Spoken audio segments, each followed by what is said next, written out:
Les jours de l'indépendance, j'étais à l'E2, dans notre parcelle, sur le Mami 32.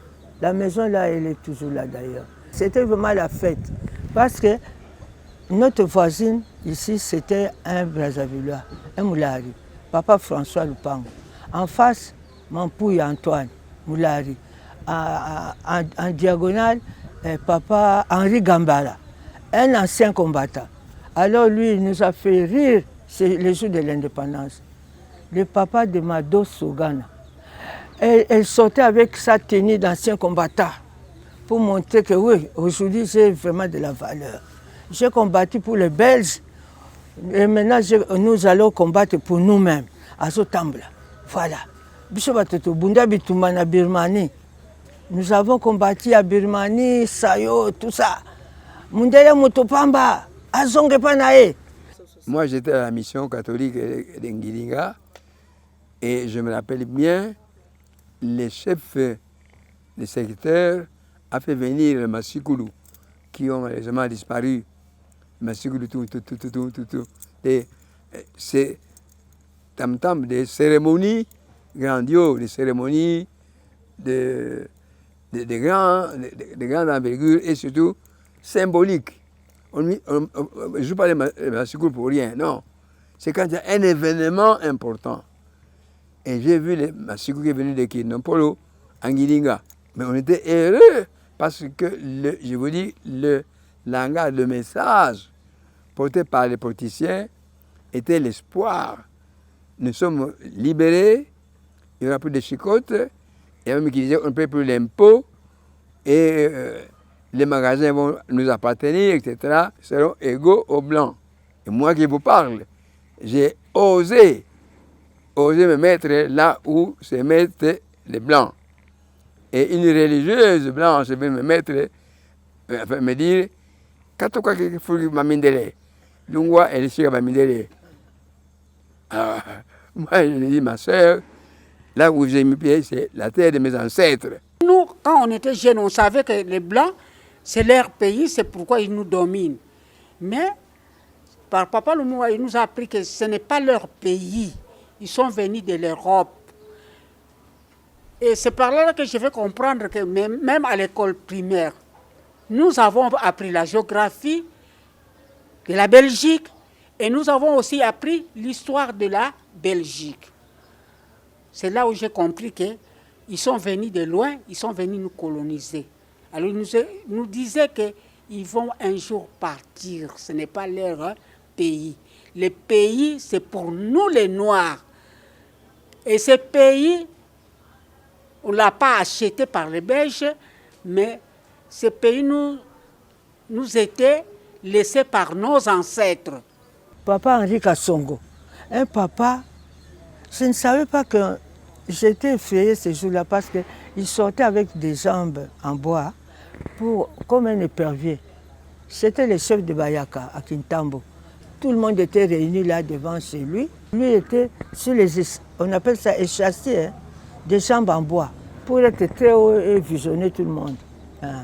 Il était sorti comme ça, ça nous effrayait. On disait c'est peut-être des fétiches, mais après on nous a dit non, exact, ce n'est pas des fétiches, c'est seulement pour les chefs qui puissent voir toute sa population qui est ici. Quand on a proclamé l'indépendance, si j'ai bonne mémoire, ça a été proclamé pendant la nuit. Et nous avons commencé à danser, à crier « Kimpwanza, Kimpwanza ». Nous avions eu l'indépendance, nous sommes maintenant libres, nous ne sommes plus aux dépendances des Blancs. On criait et on dansait. À l'école, on nous apprenait des chansons, par exemple. 30 juin, jour de bonheur.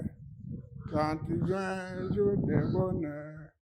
Ce jour-là seulement, les Congolais seulement, prenaient Kimpwanza. Bon, alors, ce jour-là seulement, vraiment, les Congolais seulement fêtaient Kimpwanza.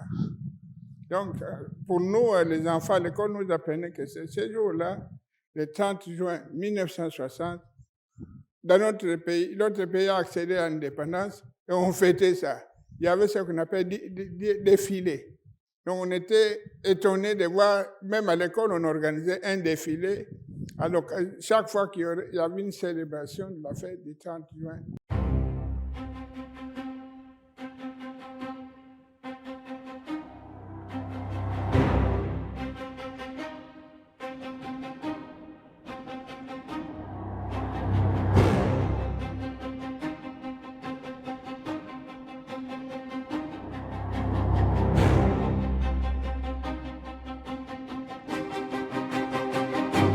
Le 30 juin 1960 demeure l'une des dates les plus marquantes de l'histoire de la République démocratique du Congo. Ces jours-là, après plusieurs décennies de colonisation, le pays a accédé à sa souveraineté nationale et internationale et ouvrait une nouvelle page de son destin. il y a eu plusieurs indépendances possibles dans notre pays. L'État indépendant du Congo. L'État indépendant du Congo. Vous savez qu'à Berlin, en 1885, on a partagé l'Afrique non pas en pays, mais en zones d'influence.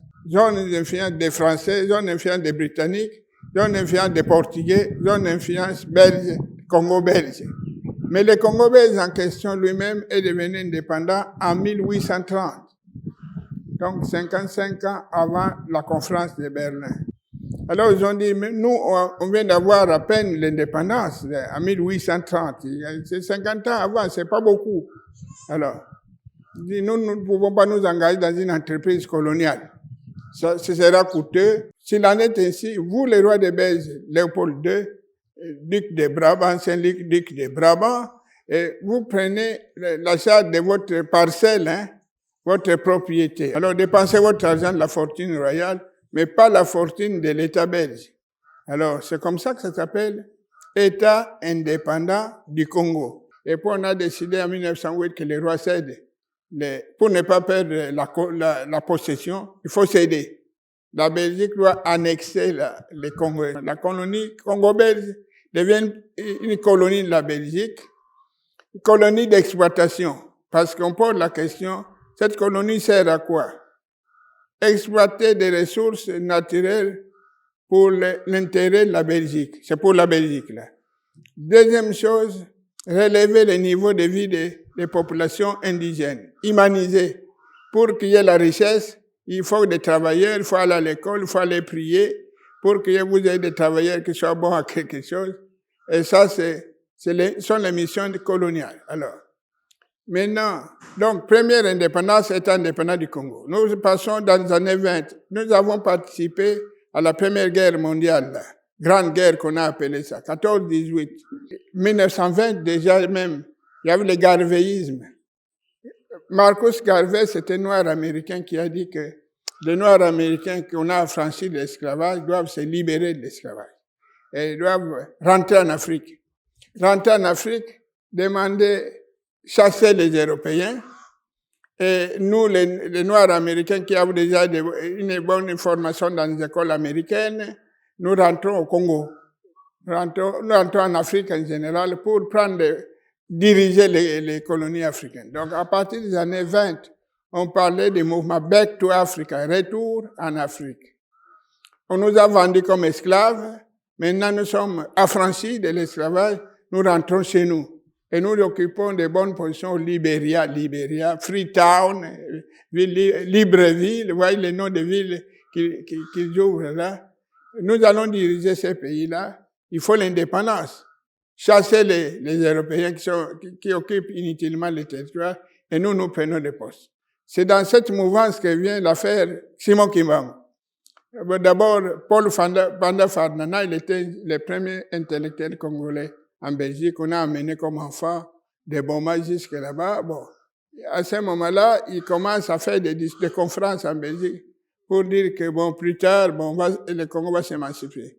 Pendant ça, Simon Kimbangu, enfermé là-bas, il est allé se cacher, il a dit, quand la race noire va être libérée de la domination étrangère, nous allons avoir tôt ou tard notre indépendance parce que l'administration coloniale ne respecte ni les lois de l'évangile, ni les droits humains, et donc il faut que nous ayons notre indépendance. Donc le discours kimbanguiste de Marcus Garvey, c'est un discours indépendantiste. Alors, le commandant en chef, le chef d'état-major de la force publique, le général Paul Hermès, a rédigé un document de 10 pages, un mémorandum, pour réclamer l'indépendance du Congo belge. Il dit, mais la colonie, la mère patrie est occupée maintenant. Pour quelle raison devons-nous continuer à demeurer une colonie de la Belgique? Nous demandons l'indépendance parce que c'est nous qui nourrissons nos compatriotes restés en Europe. La colonie, nous cotisons pour eux. Les industries travaillent à plein poumon. Nous demandons l'indépendance du Congo en 1940. Hein. Vous voyez, c'est une indépendance dont on ne parle jamais. Il a fait un document de 10 pages, commandant des troupes, le chef d'état-major général. On a dit, le gouverneur général Pierre Rickmans a dit, mais les fous, les types là. Comment il veut faire un coup d'État, c'est inadmissible. C'est lui qui a été révoqué et non pas qu'on ait établi l'indépendance l'indépendance du Congo. Là. Alors, à partir de la fin de la Deuxième Guerre mondiale, on a dit ça doit changer. Des musiciens comme Adou Elenga commencent à chanter. Attendez-les, Mokilie Kobaloka. Et puis, 5 ans après, on voit que les missionnaires ont dit, mais si nous restons tranquilles, mais le pays va bouger, il faut faire quelque chose de manière anticipative. Nous créons des associations des élites congolaises, là, des gens qui nous aiment, nous les occupants. Ben, nous créons nous les encourageons à créer des associations culturelles que nous soutenons pour qu'ils ne soient pas contre nous. C'est comme ça que le père Joseph Van Wing, par exemple, qui chante la grande séminaire de Maïd, il info tous les coins là, a proposé en Zézalande, Edmond Zézalande, là, pour créer la BACO, Alliance de Bakongo. Vous n'étiez pas là à l'époque, hein. Bon, c'est le père qui propose. ASANEF, Association des anciens élèves des frères des écoles chrétiennes, le bâtiment est resté, est devenu un bâtiment funéraire aujourd'hui. Bon. Association des anciens élèves des frères Maris, les anciens élèves des pères de Skeut, comme Sakombi Nongo, Adapes. Association des anciens élèves des pères de Skeut. Association des anciens élèves des frères Maris. Association des anciens élèves des frères des écoles chrétiennes, ASANEF. Donc, on crée pour vous des associations, vous discutez des problèmes du pays entre vous, expliquez-leur les avantages d'être évolués.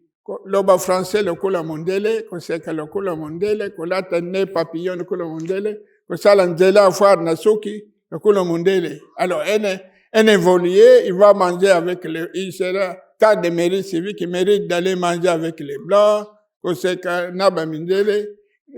Jamais Colombe est allé même demander, lors d'une soirée, à un monsieur, est-ce que vous me permettez d'aller danser avec votre épouse? Je voulais danser quand même, je n'ai jamais dansé avec une Européenne. Monsieur a dit, il n'y a pas de problème, monsieur, allez-y. Donc, jamais Colonga a dansé, le premier nègre a dansé. Et c'est un spectacle, n'est-ce pas? Parce que la colonisation belge est paternaliste. Les colonies sont des enfants, les pères, c'est les blancs, qui aiment bien, châtient bien. En 1955, au mois de décembre, Jeff Van Bilsen dit, mettons de l'ordre là-dedans. Si nous ne prenons pas les devants, nous serons court-circuités parce que l'esprit, la paix coloniale est en train de changer. Il n'y a plus de paix, il y a beaucoup de mouvements de soulèvement à gauche et à droite. Ceux qui étaient participés à la guerre mondiale comme soldats reviennent, ils soulèvent les populations extra-urbaines, extra-coutumières, tout ça. Alors il faut suivre les mouvements, sinon ils seront surpris par la violence comme dans les autres colonies qui demandaient l'indépendance. Alors, au mois de décembre 1955, il décide d'écrire un document qui s'appelle « Le plan de 30 ans pour l'émancipation de l'Afrique belge ». Nous sommes en 55 plus 30 ans, 1985. Nous allons préparer ensemble, vous préparer à assumer des fonctions dans votre pays, mettre les institutions, les infrastructures qu'il faut pour qu'il en soit ainsi. Alors, si vous voyez, même en 1949, déjà, il y avait le plan décennal, plan de 10 ans, pour que ça change, parce qu'on a participé à l'effort de guerre, il fallait nous primer positivement plutôt que de subir toujours des pertes. Alors, le plan de 30 ans, s'est publié en décembre. L'année suivante, au mois de juillet, déjà, la Conscience africaine, c'est une association d'évolués où il y a Joseph Iléo, Camus, alors tous ces gens-là, cardinal Albert Malol, M. l'abbé à l'époque n'était pas encore évêque, hein. Albert, tous ces se mettent ensemble, disent, bon, le plan de 30 ans c'est une bonne chose, hein. Mais nous, alors il faut que nous les évoluions là, nous les concernés, nous participions à la réalisation de ces plans. Si nous sommes associés à la réalisation de ces plans, pourquoi pas? Et puis avoir plusieurs partis, ce n'est pas une bonne chose dans un pays sous-développé. Un pays à plusieurs partis, c'est un pays à haut risque, il y a beaucoup de désordre. Mais un pays où il n'y a pas de partis politiques, voilà ce qu'ils acceptent dans les manifestes de conscience africaine. Alors, les Abako de Kasavubu, parce que Kasavubu, l'Alliance de Bakongo est créée en 1950. En 1954, Kasavubu est président élu de l'Alliance de Bakongo. Promotion, diffusion de la culture du Kikongo et de la culture Congo. Ils se réunissent à la Bako et disent contre-manifeste au mois d'août 1956, pas question de plan de 30 ans. Nous voulons l'indépendance immédiate et inconditionnelle, pas attendre de 30 ans. Donc si vous mettez 1955 ou 56 plus 30, vous êtes en 86. L'Angola, le dernier pays indépendant de l'Afrique, c'est en 75. Vous imaginez où ça nous aurait amené. Mais qu'est-ce que ça cachait cette idée-là? C'est qu'on voulait faire du Congo pendant cette période, c'est ce qu'on n'a pas dit dans les textes, un empire comme l'empire français, Afrique équatoriale française. Alors il y aurait une espèce de communauté belgo-congolaise entre la Belgique et la colonie. Donc les Congolais se trouveraient chez eux, même en Belgique, voient les facilités des passeports, et des voyages, tout ça, parce que c'est la même communauté. Kasavubu a dit pas question. Nous, on veut avoir l'indépendance immédiate et inconditionnelle. Et ça, c'est pas négociable. Et quand il a dit ça, bon, après le 4 janvier, donc le 13 janvier, il y avait un discours. En 59, déjà, le 13 janvier 59, le roi de Belge a dit « Oui, vous voulez l'émancipation de l'Afrique belge, mais ça se fera sans précipitation, sans atermoiement, finesse, ni précipitation inconsidérée. » C'est flou. Alors les gens ont entendu que le mot indépendance a été lâché et qu'il fallait y travailler. Donc Kasavubu, c'est l'homme qui a travaillé pour qu'il y ait l'indépendance immédiate du Congo. Les autres qui étaient là n'étaient pas pressés. Et ils croyaient que bon, quand on est indépendant, on mange avec les Blancs, on rit comme les Blancs, on danse avec les Blancs et tout ça, ça suffisait. Kasavubu a dit non. Ça signifie que nous devons gérer la terre de nos ancêtres, les biens de notre pays, le patrimoine de notre pays dans tous les domaines, nous-mêmes, et pas entre les mains des étrangers. En 1958, il y a eu la conférence panafricaine d'Accra. On discutait de l'émancipation des peuples africains, négritude et toutes ces affaires-là. Et puis, Diomi devait partir, Lumumba devait partir à la conférence Kasavubu. Kasavubu, on dit, toi, tu ne pars pas. Forte tête, tu risques d'aller accueillir encore des mauvaises idées. Donc, il arrive à l'aéroport, on l'a neutralisé, retourné à la maison. Kasavubu était retourné à la maison.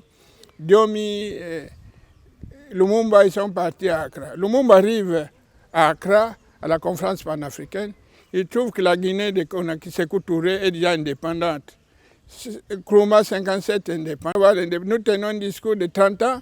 Et puis, ici, ils sont déjà indépendants depuis longtemps. Ils rentrent, dès qu'il est rentré d'Accra, il fait un discours. Les Belges disent, oh non, Tikaye, ce sont des émotions de voyage. Hein.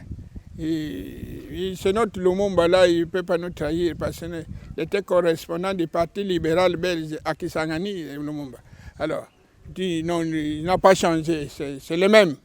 Or, lui avait changé, il dit non, c'est inacceptable que des pays africains soient déjà devenus des et nous, on reste toujours, on ne sait pas quand nous aurons notre indépendance. Les gens sont morts, il y en a qui ont lutté pour l'indépendance, il y en a qui sont morts pour l'indépendance. Maintenant, nous avons eu l'indépendance sans faire la guerre. Parce qu'on aurait pu faire la guerre. Kasavubu, dans les années 56, il voulait qu'on fasse la lutte armée comme en Algérie. Hein? Oui, il dit les autres ont lutté, nous aussi il faut qu'on lutte. Hein? Les Belges ne vont quand même pas nous donner l'indépendance comme ça. Et puis, dans un échange de discours, il dit indépendance immédiate. Et tout le monde panique. Bon, alors on sort d'ici, non? 30 juin, jour de bonheur. Ce jour-là, vraiment, les Congolais seulement prenaient Kimpwanza ou fêtaient Kimpwanza. Ouais. C'est un jour de bonheur, un jour de libération de la domination coloniale. Jour de libération. Bon, de la libération coloniale. Voilà, donc jour de bonheur. On était contents. Indépendance, tcha-tcha, toujours. Indépendance, tcha-tcha, tobac. On a obtenu l'indépendance. Rien que c'est l'obtention de cette indépendance, c'est un événement digne de mémoire historique. 66 ans après, les livres d'histoire racontent les faits, les archives conservent les images, mais il existe une mémoire tout aussi précieuse, celle des femmes et des hommes qui ont vécu cet événement. Ils étaient alors des enfants, des adolescents et des jeunes adultes. Aujourd'hui, leur voix compte. Je m'appelle Yvon Kidemene, Yanga ou Yanga Kidemene, Yvon ou Yanga Kidemene. Pourquoi j'ai fait ça? Parce que mon nom a une signification, ou les deux noms. Hein. Yvon, ça c'est un avocat qui plaidait pour les pauvres en France. Alors, un prêtre qui connaissait cet avocat m'a donné ce nom-là. Alors, Kidemene, c'est celui qui mange le matin. Mais Kidemene, Masikalu Ndakio. Si vous voulez bien manger très tôt le matin pour aller au travail, il faut préparer le soir. Masika, c'est dans notre langue, c'est le soir. Donc, ils vont Kidemene, Masika Lunda. Je suis né officiellement en 1936.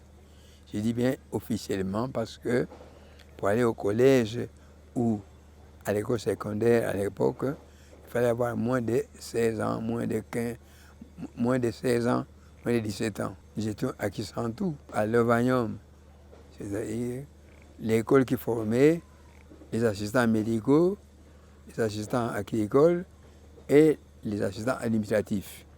Donc c'était le début de l'université où il y avait toutes les tribus pratiquement, les Bangala, les Baluba, les Baswahili, les Rwandais et les Burundais. Moi j'ai étudié avec des Rwandais, comme des Mbambarampore, Ngendandumwe, etc., etc. Je m'appelle Maman Nieni Mfulutoma Gilène Esther, épouse de Dr Ntungilankama Stanislas, chirurgien orthopédiste et traumatologue. Je suis né le 9 novembre 1943, enfant de la guerre. Le 30 juin 60, j'avais 16 ans et 6 mois, hein, je crois. Je venais de terminer mes études au lycée Bolingani, à Kintambo. Parce que je suis de Kintambo. Nous, là, d'ailleurs, on n'avait pas de tribu. Nous sommes les enfants de Kintambo, Léo 2. Donc, j'ai fait toutes mes études depuis la 0 année jusqu'à devenir monitrice, institutrice avec les sœurs franciscaines missionnaires de Marie. Oui, je réponds au nom de Marie-Louise Lusamvuku. Je suis enseignante de longue date. J'ai débuté mon travail à 19 ans comme enseignante. Et jusqu'à aujourd'hui, je travaille encore. Et malgré fatiguée, mais je continue toujours à travailler et terrassée aussi par la maladie et le poids d'âge. Je suis née en 1943. Oui, je les ai vécus pendant que j'étais encore toute jeune. À l'époque, j'étais encore en 6e primaire, alors que je pouvais avoir à l'époque-là, je crois, 16 ans. À l'école officielle laïque de Yolo Nord, Sakania. Mon nom c'est Pamphile Mabiala Mantouba Ngoma. Je suis né en 1954, exactement 6 ans avant l'indépendance. Oui, le jour de l'indépendance, j'avais 6 ans à peu près, hein, parce que je suis né au mois d'octobre 54, l'indépendance c'est 30 juin 60, donc il me fallait encore ajouter quelques mois pour que j'ai exactement 6 ans. Donc je ne suis pas témoin oculaire des événements de l'indépendance, mais témoin auriculaire et historien qui traite les dossiers avec vous. J'ai vécu les événements de l'indépendance au village, dans mon village. L'historien Pamphile Mabiala Mantouba nous fera découvrir les événements qui ont conduit l'indépendance, la portée historique du 30 juin, les réalités de l'après-indépendance. Son intervention nous permettra de mieux comprendre notre passé afin de mieux apprécier le présent et de réfléchir à l'avenir. En 59, là, le 4 janvier, parce que le 4 janvier, là, c'est une étape importante vers l'indépendance. Le 4 janvier 59. D'abord, en 58, il y a eu un match interracial au même stade de Tata Raphaël de la Quétude. Ça a failli déjà barder en 58.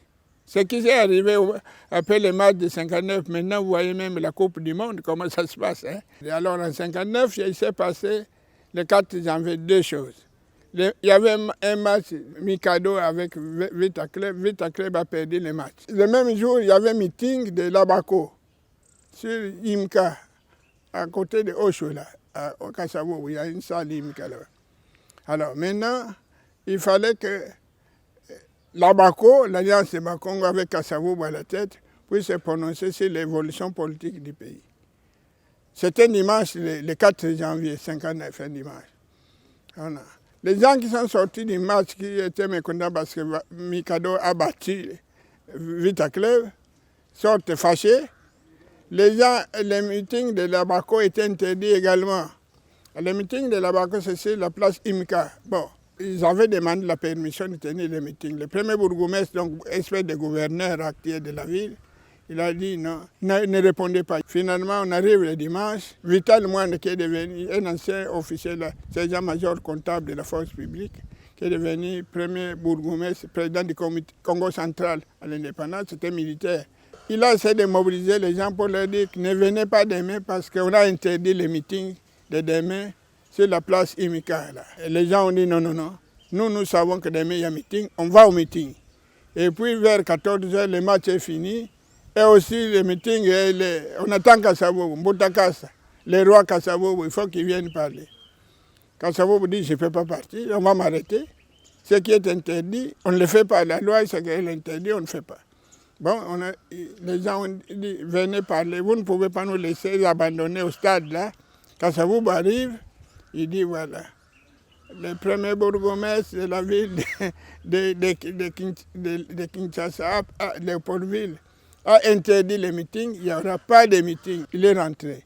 Les troubles ont commencé, ils ont commencé à piller pratiquement les Kabamawa, pratiquement les écoles catholiques, les paroisses, tout ce qui était catholique, c'était pillé systématiquement parce qu'on liait ça avec le pouvoir colonial.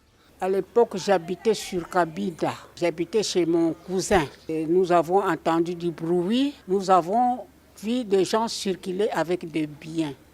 Alors, ils sont allés piller la paroisse Saint-Pierre, qui était juste d'une rue après Kabinda, sur Congolo. Alors, toute jeune, avec la discipline qu'on avait, on ne pouvait pas sortir, nous étions dans la parcelle, mais nous avons vu des gens passer avec les biens qu'ils ont pillés à la paroisse Saint-Pierre. Après ça, il y a eu persécution pour voir qui sont sortis pour aller saccager les histoires de Blancs. Parce que là, on ne pouvait pas voir un Blanc, on les voit. En tout cas, on devait les tabasser ou bien les tuer même. Les histoires qu'ils ont volées à la cure des prêtres, parce que dans l'église, là, on ne pouvait pas trouver de biens. Peut-être qu'ils allaient emporter les bancs ou bien saccager les vêtements des prêtres. Parce que là, c'est là où ils ont apporté des histoires. Un jour après, ça peut être le 5, là, il y a des gens qui vous emmènent des machines, qui passent avec des machines à coudre, des tas d'histoires, des habits, tout ça, des ustensiles qu'ils avaient pillés dans des magasins de Blancs. Bon, nous, jeunes qu'on était, ceux qui sont allés piller, ils nous ont donné les boudins, les saucissons, les pâtés de foie. Et à l'époque, j'en ai tellement mangé que Jusqu'aujourd'hui, je n'aime pas le pâté de foie. Ngiringiri atene de Ngiringiri pillé Bongolo.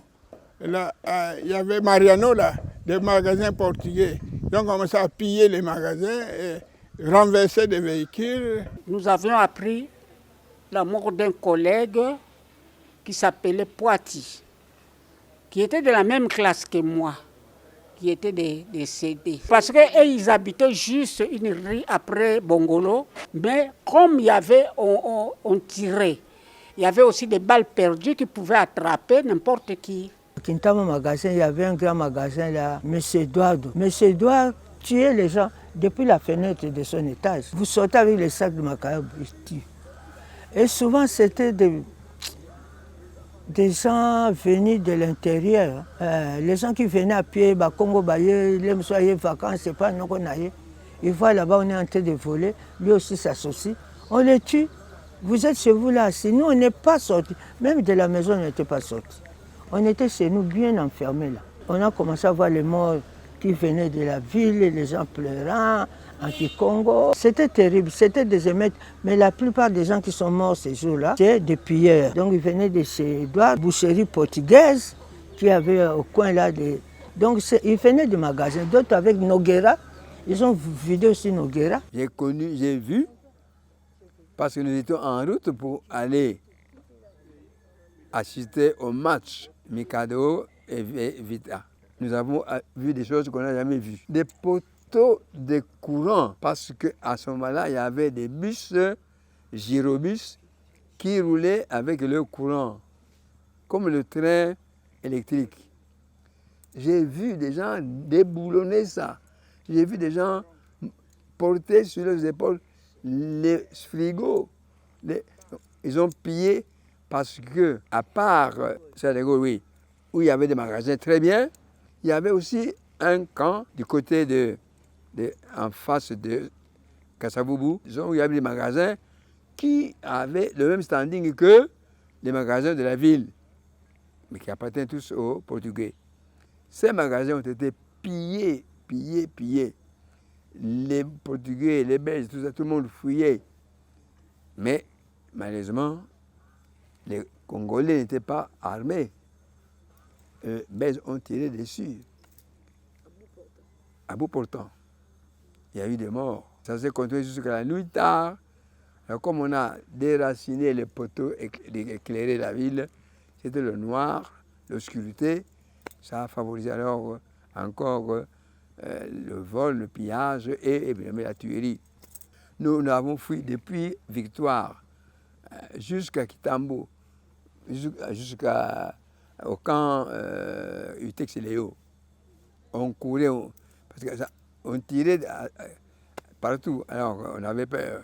Violer, taper et faire des tas de violences. Donc, le 4 janvier jusqu'au 7 janvier, c'était les émeutes, donc ça chauffait. On a dû faire venir même des troupes de Tisville, Mbazangongo, et des troupes du Katanga pour calmer parce que c'était grave l'affaire. Le leader de la Bako, on en a arrêté les meilleurs, donc Kassavubu, Nzezalando, Kanza, Diomi, tous les leaders de la Bako, on les a coffrés. Kassavubu, pendant qu'on a attrapé ses collègues, n'était pas à l'endroit où on a arrêté les premiers. Il est allé voir la Beloya. La Beloya était curé de la paroisse Christ-Roi pour qu'il lui prête sa soutane de prêtre. On lui a donné la soutane et un vélo. Il est arrivé jusqu'à la commune de Mangafoula ici. Il est allé se présenter lui-même pour ne pas abandonner l'équipe pour la thé et toutes ces affaires. Ce qui s'est passé d'intéressant, c'est que pendant qu'ils entraient en prison, là, Nyamaseko l'a giflé. Nyamaseko. C'est devenu après son officier d'ordonnance. Du président Kassavubu, Nyamaseko, caporal de la force publique. Et Van Bilsen, alors, composition du Van Bilsen, l'homme du plan de 30 ans pour l'émancipation de l'Afrique, était devenu son conseiller politique. Lui qui voulait qu'on fasse 30 ans, maintenant que nous avons décidé de l'indépendance immédiate et que nous avons acquis cette indépendance, mais alors maintenant toi tu me conseilles comment faire pour que ça réussisse et non pas que ça échoue. Vous savez qu'il y a eu des tables rondes au mois de janvier-février, table ronde politique à Bruxelles. Et puis au mois d'avril-mai, table ronde économique. À la table ronde politique, c'est d'abord Kassavou qui dit mais nous allons accéder à l'indépendance. Mais comment on va gérer le pays, il faut qu'on nous dise, non? On ne va pas aller là-bas, comme on dit à Kinshasa, ngoulou, de n'importe quelle manière. Alors, réunissons-nous autour d'une table pour voir nous partager les rôles qu'on va jouer pendant la période de transition avant d'accéder à l'indépendance. Alors, on a posé également le problème de l'indépendance du pays, la date de l'indépendance. Date de l'indépendance, bon, on a dit le 30 juin, mais en 1959 déjà, il y avait eu un congrès à Luluabo, mois d'avril, des partis unitaristes, tous ceux qui croyaient à l'unité nationale. Alors, et ces partis-là ont dit 60 c'est trop tôt, 60 c'est beaucoup trop tôt. Alors nous mettons ça en janvier 1961. Ils ne voulaient pas l'indépendance immédiate. Kassavou a dit, bon, la province du Congo-Kassai, les Katanga qui veulent le fédéralisme, nous voulons l'indépendance immédiate et inconditionnelle. Et de toute façon, si vous ne le faites pas, je vais déclarer la province du Congo de l'Euphorie un État autonome, fédéral. Voilà. Ceux qui ne sont pas prêts, ben, vont nous rejoindre quand ils seront prêts. Donc nous avons deux tendances importantes à la veille de l'indépendance. Ceux qui veulent que l'affaire se dépasse et ceux qui sabotent pour que ça ne se passe pas à la date du 30 juin. Deuxième événement là, il y a eu les élections avant l'indépendance du président. Le président était élu au Parlement, vous savez ça. Le Premier ministre était élu également par le même Parlement. Les Katanga, le 29 juin, les Katanga voulaient déjà faire sécession. Ils ont dit, bon, tel que Lumumba distribue les postes au gouvernement, mais il prend tout ce qui est de JT pour lui-même, et nous, les Katanga, nous fournissons 60% du budget de l'État, et nous n'avons que des ministères de Tchanan, hein? Il n'y a rien. Ministère de l'Agriculture, Mounongola Godefroy, qui est devenu à la sécession au Katanga, ministre de l'Intérieur, ministre de l'Agriculture. Et donc tout ce qui est minerai, finance, défense, c'est toujours les unitaristes. Il dit pas question, il faut que ça capote. Donc le 29 juin, si la sécurité d'État n'avait pas bien fonctionné, déjà la sécession qui a été déclarée 11 jours après l'indépendance aurait été déclarée et la fête du roi aurait été gâchée. Quand on a proclamé l'indépendance, si j'ai bonne mémoire, ça a été proclamé pendant la nuit. Et nous avons commencé à danser, à crier « Kimpwanza, Kimpwanza ». Nous avions eu l'indépendance, nous sommes maintenant libres, nous ne sommes plus aux dépendances des Blancs. On criait et on dansait. Donc c'était dans la rue, c'est tout. Et après, on s'était réjoui. Déjà dans les quartiers, ça bouillonnait. Ça bouillonnait, donc on était vraiment dans la préparation de la grande fête de l'indépendance. On a causé, les mamans racontaient, ils ont même préparé des habits propres pour eux. Hein? C'était facile pour les mamans à l'époque hein, de s'acheter un wax, le véritable wax hein, de ce papa Dimitriou. Donc les femmes de maître, surtout bien habillées là. On savait déjà que l'indépendance c'est aujourd'hui. Et quand les chefs sont allés là à parler de la nation, et quand on a proclamé l'indépendance, on entendait des cris partout. Indépendance, ça, tout bas qui dit. Natambreron, ça, tout gagné. Bon, je ne sais pas très bien chanter ça. Hein. Et même dans la rue, on criait, on dansait seulement les tcha-tcha-tcha-là avec cette chanson. Indépendant, tout bas qui dit. Alors le 30 juin, très tôt matin, nous les maîtresses, nous étions déjà dans des écoles. Parce qu'on ne pouvait pas attendre les bus. Il y avait TCL qui travaillait, mais c'était insuffisant. Nous, de Kintamou, nous sommes partis à pied. Hein. Donc nous sommes partis, les enfants bien habillés, la balati bleu, blanc, avec un cerceau là, hein, pour faire vaste. Quoi. Nous sommes allés, on a marché jusqu'au stade de Tata Raphaël. Chaque école a pris place. C'était déjà préparé. Il ne faut pas se mêler ou s'entremêler. École telle, vous voyez, c'est ici, Tokoti. On a fait ça. Quand les autorités sont venues vers les 9h, je crois, comme ça, ils ont commencé à prendre place. Les écoles étaient déjà là. Cette fête de l'indépendance, il fallait que des gens la préparent, il fallait que des gens soient invités à la fête. Et parmi les gens importants à inviter à la fête de l'indépendance, il y avait les rois des Belges, les papas, les grands-papas. Il fallait qu'ils viennent. Il était accompagné de son premier ministre et du ministre des Affaires étrangères. Ce sont ces gens-là qui ont signé l'acte de l'indépendance. Pour eux, ils nous ont donné l'indépendance. Alors, il y a eu des discours, hein, l'impact des discours. Donc, ces gens-là, ils sont venus fêter. Alors, quand ils arrivent pour fêter, d'abord, on le fait circuler en ville, en une voiture Impala avec Kasavubu, tout ça.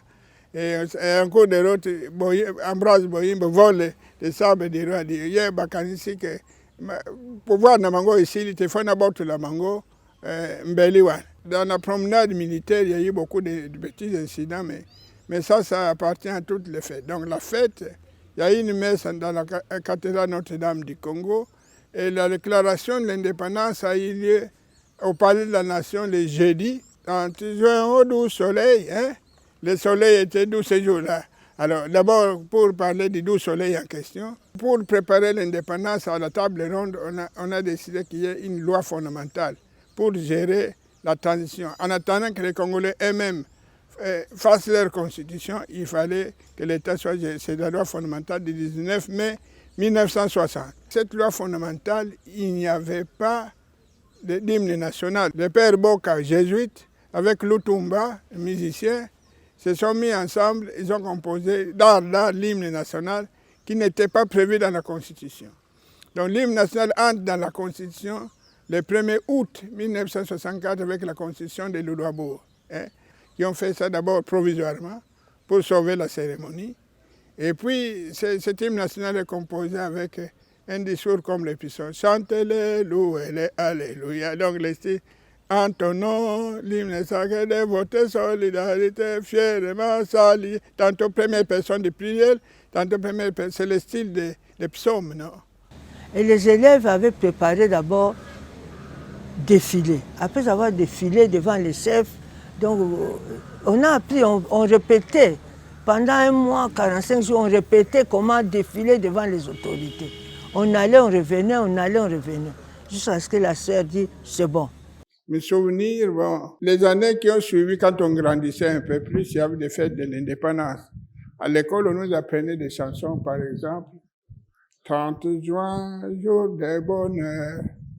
30 juin, jour de bonheur. Ce jour-là seulement, les Congolais seulement, prenaient Kimpouanda. Bon, alors, ce jour-là seulement, vraiment, les Congolais seulement, fêtaient Kimpouanda. Donc, pour nous, les enfants, l'école nous apprenait que ce jour-là, le 30 juin 1960, dans notre pays a accédé à l'indépendance et on fêtait ça. Il y avait ce qu'on appelle défilé. Donc on était étonnés de voir, même à l'école, on organisait un défilé. Alors chaque fois qu'il y avait une célébration de la fête du 30 juin 1960, a posteriori, pas les jours de l'indépendance même. Parce que là, j'étais villageois, il ne faut pas me demander si j'étais à l'école ce jour-là. Je n'étais pas encore inscrit à l'école. Hein. Les écoles ont défilé, ils ont pris place, et puis les événements ont commencé. On a vu l'école des gymnastes. Ils sont venus, ils ont fait leur démonstration, ils sont partis. Après, c'est nous, les écoles d'Aïssim, Fransken, Sacré-Cœur. Chaque école a défilé, les garçons et les filles. Après, ils ont commencé à présenter leurs numéros. Nous, c'était la danse au cerceau. Quand vous voyez les enfants danser là, devant les chefs, comme ça, là, c'est nos élèves. Au retour de cette cérémonie, nous avons attrapé une chèvre vagabonde.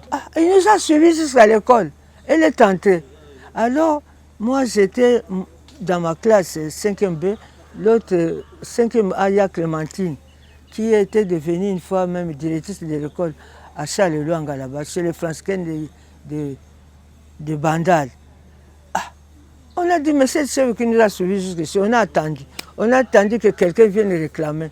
Personne n'est venu réclamer. On a coupé, on s'est partagé, on a mangé la chèvre. Un cadeau du ciel. On a mangé ça, on n'a pas volé. Il nous a suivis jusqu'à chez nous. Moi, j'étais à la mission catholique d'Ngilinga et je me rappelle bien, les chefs, les secrétaires a fait venir les Massikoulou qui ont récemment disparu. Massikoulou, tout. C'est tam-tam des cérémonies grandioses, des cérémonies de grande envergure et surtout symboliques. je ne joue pas les Massigou pour rien, non. C'est quand il y a un événement important. Et j'ai vu les Massigou qui est venu de Kinompolo, Angilinga. Mais on était heureux parce que, je vous dis, le langage, le message porté par les politiciens était l'espoir.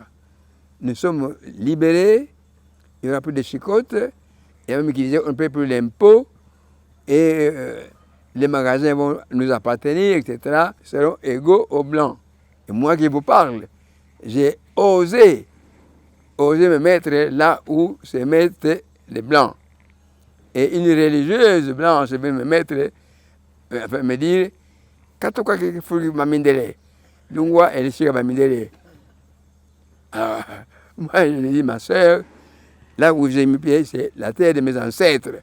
Les mois qui ont suivi l'indépendance, après l'indépendance, ça s'est bien passé, mais il fut un moment où il y avait soulèvement à Kankokolo, je crois. Il y avait soulèvement des militaires à Kankokolo. Les religieuses, les missionnaires, nous faisaient sentir que ça n'ira pas. Une fois indépendant ici, il y aura beaucoup d'abus. Hein? Nous avons eu par exemple Sœur Cécile, une liégeoise, qui était directrice de l'école de monitrices. Et puis Sœur Catherine de Sienne, qui était bruxelloise. Toutes nous mettaient en garde par rapport à l'indépendance. Quand vous n'êtes pas vraiment préparé, que c'est précipité, tout ça. Tout le monde savait que c'était précipité, c'est sûr. Mais si vous demandez quelque chose, il faut mettre la barre très haut. Si vous voulez avoir un peu, Kasavubu a mis la barre très haut et toute la Belgique a paniqué. En 1958, si j'ai bonne mémoire, ou bien 1957, nous habitions le même quartier avec papa Patrice Lumumba. Lui était sur Irebu et nous étions sur Doruma. Alors, toutes les jeunes filles de notre quartier qui étudiaient, il nous a pris, il a dit que le pays n'appartient pas aux Blancs, c'est notre pays. Et demain, c'est vous qui allez diriger ce pays. Alors, il nous a menés là où se trouvait leur siège de l'MLC Lumumba, sur Kabalo. Si ce n'est pas Baraka, sur Kabalo, au coin là, il y avait une grande maison sur l'avenue Kasavubu. C'est là où était installé le siège de MLC Lumumba. Bon, nous allions là-bas, pourquoi il nous a pris? Il a dit, comme vous étudiez, il faut faire un effort à l'école, ne négligez pas les études. Nous étions là pour apprendre la dactylographie. Avec l'indépendance, nous, comme on était étudiants à le royaume, on taquinait beaucoup les prêtres, mais les études, c'était très très bien. Les professeurs étaient tous des Blancs, mais on n'avait pas l'esprit de croire que l'indépendance a changé et que nous allons devenir extraterrestres. Non. Quand on était jeunes, on savait que les Blancs, c'est leur pays, c'est pourquoi ils nous dominent. Mais par Papa Lumumba, il nous a appris que ce n'est pas leur pays. Ils sont venus de l'Europe. Et c'est par là que je vais comprendre que même à l'école primaire, nous avons appris la géographie de la Belgique et nous avons aussi appris l'histoire de la Belgique. C'est là où j'ai compris qu'ils sont venus de loin, ils sont venus nous coloniser. Alors ils nous disaient qu'ils vont un jour partir, ce n'est pas leur pays. Le pays, c'est pour nous les Noirs. Et ce pays, on ne l'a pas acheté par les Belges, mais ce pays nous était laissé par nos ancêtres. Mais on taquinait beaucoup les prêtres. Hein. Je vais donner un exemple. Un prêtre qui était célèbre, Père Morene, hein, on l'appelait Mfumu, chef. Alors, mon cousin, le Dentungi là, taquin, le matin, on sort de la messe et le père s'en va vers sa chambre. Et mon cousin lui dit, Mbodi Mfumu, qui se demande pourquoi, hein? On a vu, il dit comme tête. Il refuse maintenant, parce que les Congolais, Dans le journal, on a dit, celui qui se fait encore appeler Mfumu, c'est la José qu'on a là. Le président Kasavubu, avant de mourir, il appela l'évêque de Boma, l'évêché et sa maison à Boma, c'est pas loin du tout.